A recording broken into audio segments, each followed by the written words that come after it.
क्या आपको पता है कि धरती के बरमुडा ट्रायंगल की तरह स्पेस में भी एक बरमुडा ट्रायंगल मौजूद है और एस्ट्रोनॉट्स स्पेस के इस बरमुडा ट्रायंगल में जाने से डरते हैं। स्पेस के इस बरमुडा ट्रायंगल में सैटेलाइट्स और स्पेसशिप्स ठीक से काम नहीं करते क्योंकि इस एरिया में रेडिएशन की मात्रा बहुत ज्यादा होती है। ऐसा कई बार हो चुका है कि बड़े बड़े सैटेलाइट्स और स्पेसशिप्स स्पेस के इस बरमुडा ट्रायंगल में क्रैश हो गए और किसी को इसके बारे में कुछ पता नहीं चला। ये फेनोमेनॉन इतना खतरनाक था कि कई अरसे तक साइंटिस्ट इसको समझ नहीं पाए, यहाँ तक कि उनके रातों की नींद भी गायब हो गई।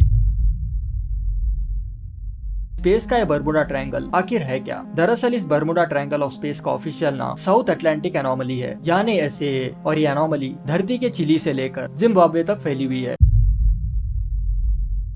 वैन एलन रेडिएशन बेल्ट, जो कि एक और स्पेस का हिस्सा है जो SAA से भी ज्यादा खतरनाक है, जिसके बारे में हम फिर किसी दिन बात करेंगे। उस वैन एलन बेल्ट से SAA के मैग्नेटिक फील्ड काफी कमजोर है। शॉर्ट में बताऊं तो वैन एलन बेल्ट स्पेस में मेदू बड़े की शेप में दो स्पेस के रीजन्स है। ये रीजन मैग्नेटिकली बहुत स्ट्रॉन्ग है और ये रीजन हमें सन के सोलर रेडिएशन से बचाते हैं। SAA में मैग्नेटिक फील्ड उतना स्ट्रॉन्ग ना होने के कारण SAA सोलर रेडिएशन को वैन एलन बेल्ट की तरह ट्रैप नहीं कर सकता। अब ऐसा क्यों है, ये जानने से पहले हमें ये पता लगाना होगा कि SAA में अगर कोई रॉकेट या स्पेसशिप आ जाए तो क्या होगा। साउथ अटलांटिक एनोमली ही वो चीज है जो स्पेसशिप के इलेक्ट्रॉनिक डिवाइसेस को ठीक से काम करने से रोकती है और इस एनोमली से जो कोई भी स्पेसशिप गुजरती है उस स्पेसशिप में मौजूद एस्ट्रोनॉट्स की तबीयत हाई रेडिएशन की वजह से बिगड़ने लगती है। ये साउथ अटलांटिक एनोमली इतना डेंजरस है कि वो पूरी शिप को ही तबाह कर सकता है। साल 2016 में एक जापानी सैटेलाइट हिटोमी इस SAA की वजह से क्रैश होकर नीचे जमीन पर गिर पड़ी और इसे रोकने के लिए सैटेलाइट ऑपरेटर्स कुछ नहीं कर पाए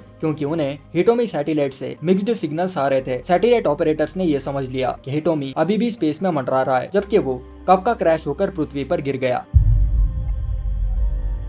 वही हबल टेलीस्कोप इस साउथ अटलांटिक एनोमली से बिना डैमेज हुए गुजर गया, यहाँ तक कि ये सैटेलाइट अपने जर्नी का 15% टाइम इस एनोमली में अटका हुआ था। अब आप सोच रहे होंगे कि हबल टेलीस्कोप को कैसे कुछ नहीं हुआ जबकि जापानी सैटेलाइट हिटोमी क्रैश होकर नीचे गिर गया। ये इसलिए हुआ क्योंकि हबल टेलीस्कोप के सैटेलाइट ऑपरेटर्स ने इस सैटेलाइट को पावर ऑफ कर दिया था क्योंकि उन्हें डर था कि SAA के रेडिएशंस की वजह से हबल टेलीस्कोप का डेटा ना उड़ जाए। अब हमारा दूसरा सवाल ये आता है कि स्पेस में एस्ट्रोनॉट्स इस टाइप के रेडिएशन से अपने आप को कैसे बचाते हैं जबकि SAA के रेडिएशंस इतने खतरनाक है कि वो स्पेसक्राफ्ट्स को भी क्रैश कर सकते हैं। इसका जवाब ये है कि एस्ट्रोनॉट्स अपने स्पेसशिप में रेडिएशन को मॉनिटर करते रहते हैं। अगर एस्ट्रोनॉट्स स्पेस में इस टाइप के किसी भी एनोमली से गुजरते हैं तो वो अपने आप को वाटर वॉल के पीछे छुपा लेते हैं। अब आप सोच रहे होंगे ये वाटर वॉल आखिर है क्या? दरअसल हर किसी स्पेसशिप में एक स्पेशल टाइप का रूम होता है जहाँ पर पानी से भरे बैग्स होते हैं और जब एस्ट्रोनॉट्स इन एनोमली से गुजरते हैं तो खुद को रेडिएशन से बचाने के लिए ये सभी इन वाटर बैग्स में छुप जाते हैं। आपको मैं बता दूं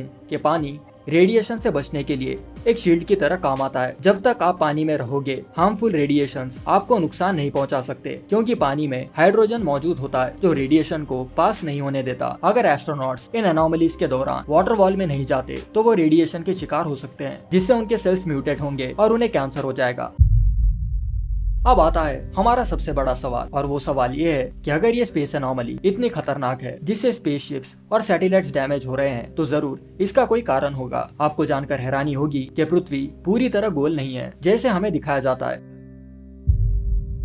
पृथ्वी का बीच वाला हिस्सा थोड़ा बल्ज होता है और इसी बल्ज की वजह से अर्थ के फिजिकल सेंटर और मैग्नेटिक सेंटर में 500 किलोमीटर का अंतर आता है। इसका मतलब ये है कि सूर्य से निकल रहे कॉस्मिक रेस इस बल्ज वाले एरिया पर कुछ ज्यादा गिरेंगे। अर्थ की मैग्नेटिक फील्ड इन कॉस्मिक रेस को रोकने में थोड़ी बहुत मदद तो करती है मगर SAA वाले हिस्से में नहीं। जैसा कि आपको पता ही होगा कि हमारी पृथ्वी कॉन्स्टेंटली अपने पोल्स चेंज करती रहती है और इसी वजह से ये स्पेस एनोमली और बढ़ती जा रही है। इस SAA की वजह से नासा ने साल 2019 से स्पेस पर मंडरा रहे सैटेलाइट्स पर अपनी नजर जमाए हुए है। नासा को रिसेंटली ये भी पता चला है कि ये स्पेस एनोमली धीरे धीरे वेस्ट की ओर बढ़ती जा रही है। अगर ये एनोमली इसी तरह बढ़ती गई तो एस्ट्रोनॉट्स और सैटेलाइट्स को स्पेस में ट्रैवल करने के लिए एक दूसरा रास्ता ढूंढना होगा। फिर भी एस्ट्रोनॉट्स और साइंटिस्ट्स अपने स्पेसशिप को लॉन्च करने के लिए एडवांस टेक्नोलॉजी की मदद ले रहे हैं ताकि साउथ अटलांटिक एनोमली का प्रभाव उन पर और उनके स्पेसशिप्स पर ना पड़े। तो स्पेस के बरमुडा ट्रायंगल के बारे में जानकर आपको कैसा लगा? कमेंट्स में अपनी राय जरूर दीजिए और वीडियो को लाइक करना मत भूलिए। मैं मिलता हूँ आपसे अगले वीडियो में।